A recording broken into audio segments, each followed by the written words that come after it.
You're among friends. Lovely. 31 years ago, I knew It's faces. crazy, isn't it? Gosh almighty. Do you remember the act you did to win it? Yes, I did. I came on, and the producer said, well, when you come on, don't look at them. He said, lean over. You're doing Frank Spencer, lean over the pram and just say the words to... I didn't know what he was doing, but of course, he knew that the audience didn't know I was black. And nobody had told me. So I'm there doing, you know, why am I looking like, hello, Betty, how you doing? You saw the Queen on Christmas Day then? All that stuff. And then I turned round and the whole audience went... And they're all brummies, you know, bloody hell. He's a black bloke. So that was my launch into 12 million people saw that. And it was just a phenomenal start, really. Yeah, it was at 16, that's all you were. I was 16 years old, that's yeah. Right, yeah. And I did the clubs, and I did really weird in the clubs, you know, strange places. I was in the Black and White Minstrels for a short period of time. I know. I wasn't a singer or anything. I was a second spot comic, and I used to come on second and do my act, you know, Steve Austin, and thank you very much, all that stuff. And I didn't really get to know any of the minstrels, because they were always blacked up with the white lip. Like, you couldn't take them home, you know. Imagine my mum there, hello, how are you doing? What's the matter with his lips? He must be from one of the small islands. So it was a bizarre... It was extraordinary. I mean, when you look at the history of blackface, of course, I mean, even in America, black performers in minstrel shows used to put the white lips on as well, didn't they? Yeah, that's true. Yeah. But, I mean, at the age of 16, I just didn't realise what it was, and then... Well, you were a kid, I was a kid. I was looking at the dessert trolley when I got signed up to do it, so I wasn't really paying attention. I did after that, though. The people never let you forget it, no doubt. But what about the future now, though, because you're on tour? I'm doing a tour, yes, called Where You're From. In January? Yeah, starts in mid-January, goes right through till April. And it's schlepping, but I love schlepping. I don't mind going around the country and going to see people because I think I built my career on that, you know. I think people knew that they could come to watch me in cabaret and have a good time. And I've always loved being on stage. It's what I love to do. And also you've done a documentary. Now, is this part of the tour as well? Because it seems that you're some kind of comic anthropologist. This documentary is about regional humour, about why we laugh at certain things in certain areas. Is that right? Well, it's more like... It seems to be growing into a documentary about who we are as a nation.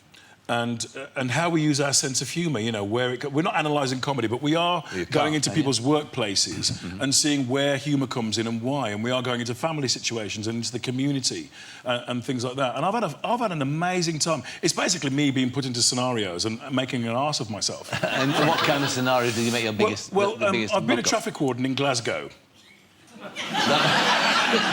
And so in the work, because there's 4 themes: work, family, community and leisure. And for the work one, I had to be a traffic warden. That was one of the jobs I had to do. And so I got all the gear on, you know, you have this... and people hate traffic wardens. This is what you learn. So their humour is within themselves and at the public's expense, because nobody else is having a laugh with them. Nobody's pleased to see a traffic warden. Thank God you're here. You know, it's not like that for them. So I had to put on this blue vinyl kind of coat and a hat, and it's got a reflective streak at the front, and it's got a wipe clean thing on the back. Before you get back, they squeegee all the snot and the gob off the back. Because, I mean, when you're a traffic warden, all you hear behind your back is this. It's a horrible job. And I'll tell you what was really funny. When I was walking down the street in Glasgow, lots of people looked at me, and the first they look at the uniform and go, oh, bloody traffic warden. Then they looked up and went, Christ almighty, Lenny, the last series wasn't that bad. So it was amazing. And what else? I worked in an Indian restaurant. What was that? I was a waiter. Well, it was just to see... I know, can you imagine me showing up? What would you like with your meal? Would serve like a naan with that. It was terrible, but I enjoyed it. The very best thing, though, was I watched a birth. Why would you watch a birth? Well, because it was part of the family show, and we wanted to see if any humour comes in the birth situation, and there is, isn't there, girls? There's a lot of humour in it. So the thing I realise is that if you've got a BBC film camera crew with you, you can sort of get away with anything. You really can. I could break into Buckingham Palace as long as I had a crew with me. Nobody would mind. It's all right, celebrity break-in. Which way's the green room? I mean, it was unbelievable. And people just trust you. So you went with, what, 2 midwives? So I went to... There were 3 midwives. There was a woman called Julie in the birthing pool. It was a water birth. and no drugs. Well, we had some, but she didn't have any.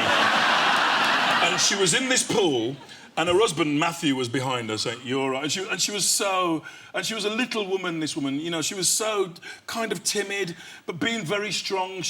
Her previous birth had been 26 hours in labour, 6 hours of pushing. So this one, she was really worried that it was going to be the same again, you know. And she said to him, she said, "Oh, it hurts so much." "I know." "Oh, I've never had pain like this." "I know." "Oh, it hurts so much." "I know." "You don't freaking know!" "You don't know!" "I know." "Shut sting, I know!" And then there was one moment where she was in the pool, and you have to move your legs, don't you, girls? She was doing this thing where she was moving her legs like this, just to kind of get a bit of movement in the water, you know. And then I saw the cameraman's legs moving as well, like this. And then the sound man his legs started to move like that. And I didn't want to be left out, so I moved my legs like that. And I thought, well, wouldn't it be great if we all went, "I know you want to leave me, but I refuse to let you go." I thought it'd be brilliant, you know.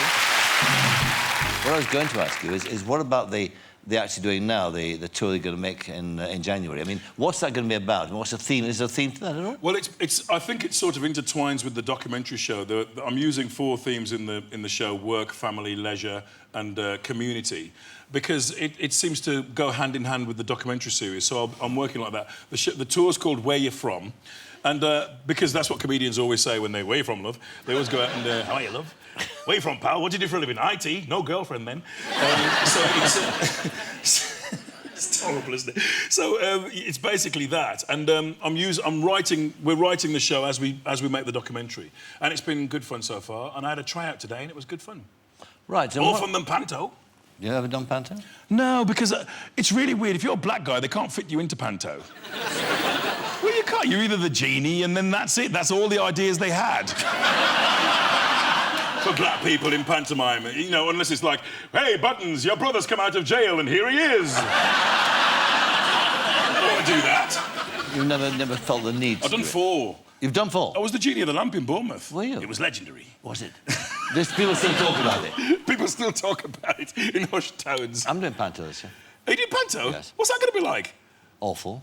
Oh, no, what? I shall all be revealed. I don't do that. Don't you? Yeah, you do. I do not do that. I saw I never saw you. Yeah, you do. You do that. I don't do that. I don't do that. You know what it is, don't you? People think that they mix you up with Bruce Forsyth. So they start off as a... They do that. And morph into me. And morph into you. Uh-huh. But it's cool. Well, it doesn't work because I don't do that. Yeah, you do. No, I don't. I just don't. No, it's been made up by people like you. Who've got nothing better to do but sit down all day and take the mick out of people. How dare you? That's all you comics do. I'm going to come... Don't you lump me in with them other comics, mate. Don't you have no heart? I do have a heart. It's beating for you. Is it? I think you know what I'm talking about, Parkinson. No. Well, have a lovely time. Have a good tour. Thank you. You Look have a forward to lovely Christmas yourself. Yeah, you too. And give my love to the Vicar of Dibley. Thank you very much. The Vicar of Dimbleby, yeah, she's great. Vicar of Dimbleby. All right. Lenny Henry, thank you very much. Thank you.